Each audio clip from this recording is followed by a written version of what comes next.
This is Tok, the furthest point north on my route through Alaska.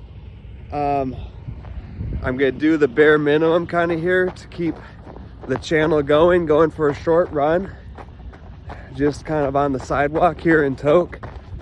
But at least this channel is reminding me to get out and do something other than sitting in the truck. And if you want to follow my journey with that, it's called Send It Delivery Co., also on YouTube. But for now, the focus is on the run. No stretching, no warm-up, which is not ideal, but I'm pretty confident that I can go for a light run without that.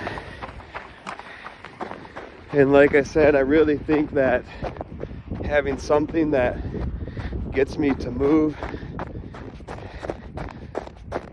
get some light exercise and some deep breathing is a good thing and an important thing. And hopefully, there's the entrance. And hopefully it's just kind of setting the stage and setting the habit to build on. And add stretching next. So right now, goal is simple. Just don't overdo it. Start building a habit. Start creating space and time in each day to do a little something. And from there, I can add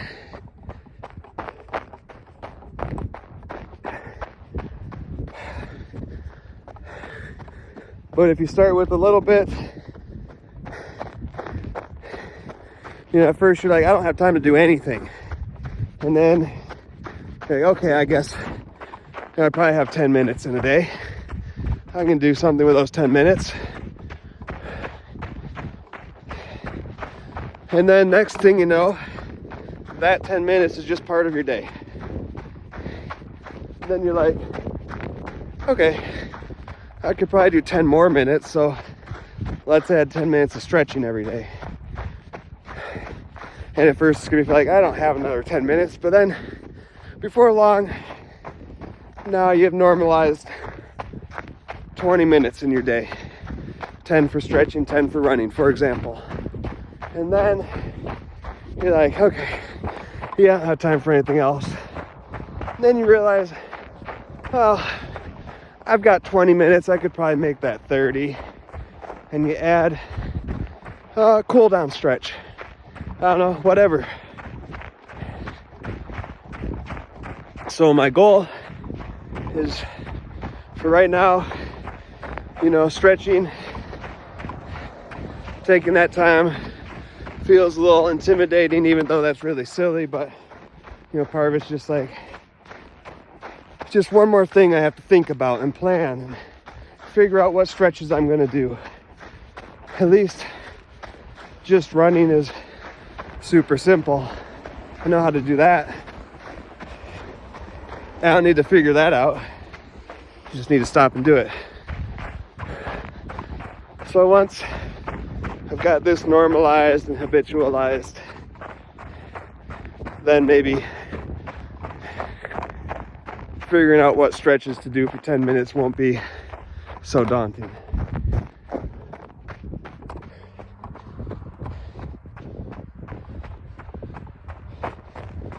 I'm already about to turn back.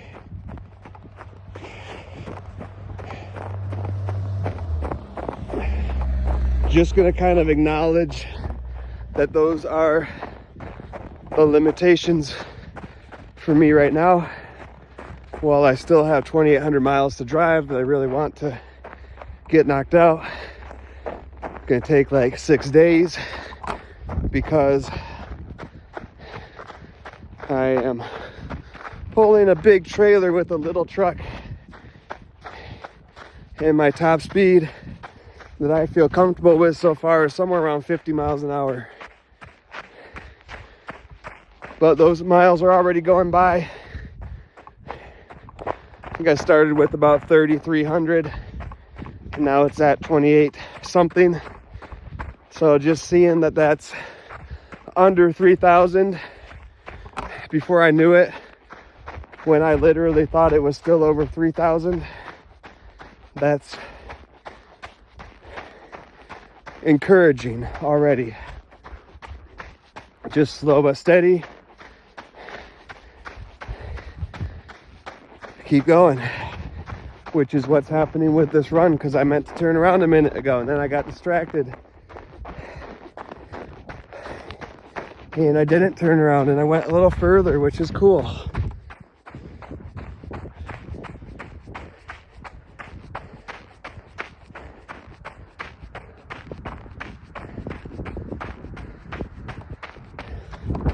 So I think that this will be an actual good spot to turn around.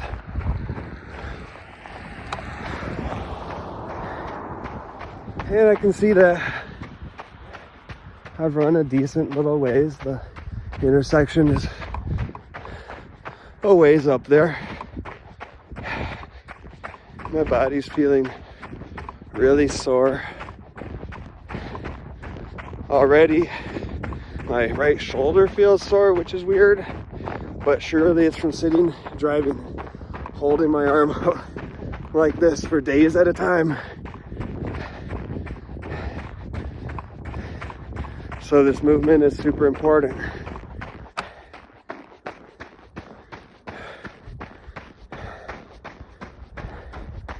And I feel like my pace is so slow. And yet, I was almost instantly a little bit out of breath. My legs felt tired almost instantly. My running technique feels really lazy, which a lot of people would say is a good thing. It's a good thing to practice efficiency of movement. Taking really low, shallow steps, landing kind of towards the back of my foot. Whereas when I first got into running as an adult at 25, I really practiced kind of at the advice and encouragement of a friend who was getting back into running, having done it in cross country in high school. He was encouraging me to run ball of the feet, what we called toe running, and we probably exaggerated it even a bit more than was really recommended, but it was super effective for me, at least at that time of my life. It felt really good. I saw it alleviated some of my concern about placing stress on the joints in my knees and ankles and hips. And you can even see, if you draw a line, you really can see, because I filmed myself running both ways and drew the line and landing on my heels. You see that line going straight through all the joints, the heel, the knee, the hip.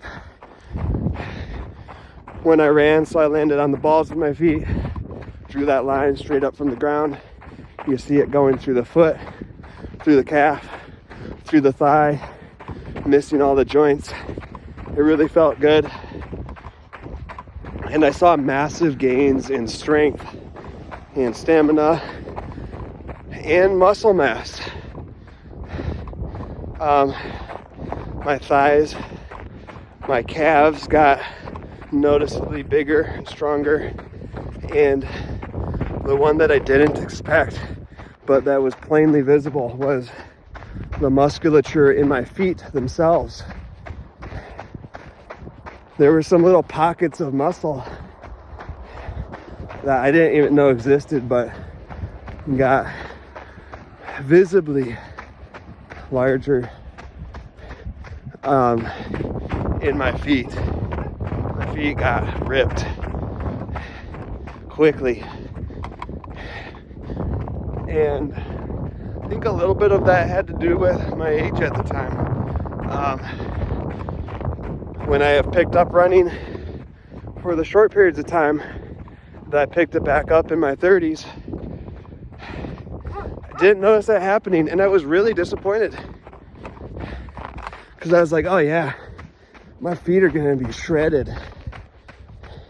so quickly. And then 2 months later, I was like, I don't see a difference. What the heck? So that's still disappointing, but I'm gonna stick with it. Anyways, I've even adjusted my running a little bit on this run a little bit towards the balls of my feet, even though I'm still not taking those big, strong strides that I felt able to in my 20s. But that's not how it started.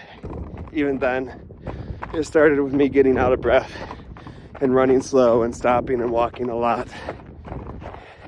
Then,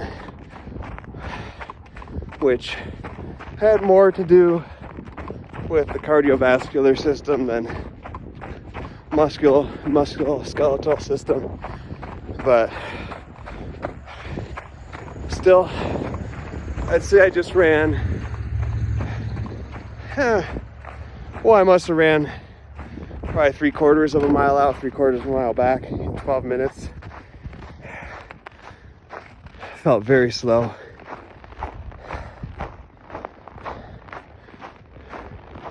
But I definitely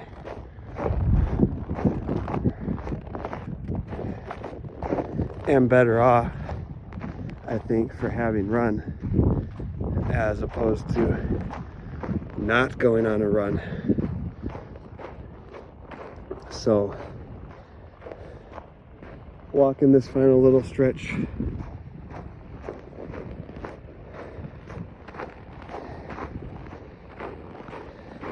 because I can sense that I need a cool down at one point.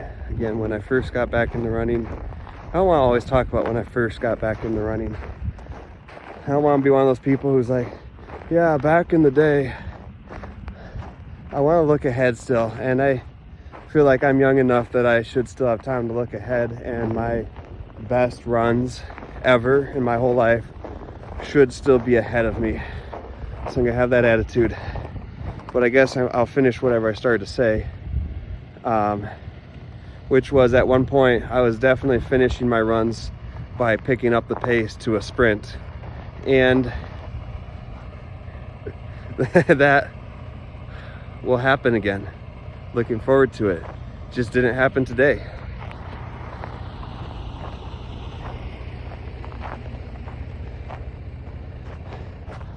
So it is now time to turn my attention back to Send It Delivery Co. and getting this airplane and this car to the lower 48. Thanks for tuning in to Wilderness Runner. It wasn't in the wilderness today, but as I've said in a previous video, every time that I run, that is one step closer to being able to run in the wilderness next time I have a chance. Because otherwise, next time I end up in the wilderness, if I haven't put in any running, I'll be able to run about a 1/4 mile and then I'll be done.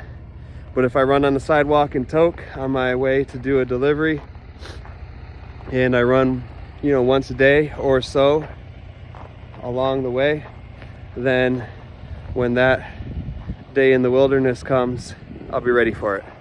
So I invite you, if you're still watching, to go out and do something that gets you ready for whatever it is you want to be ready to do in the near future. Thanks again for watching, and catch you next time.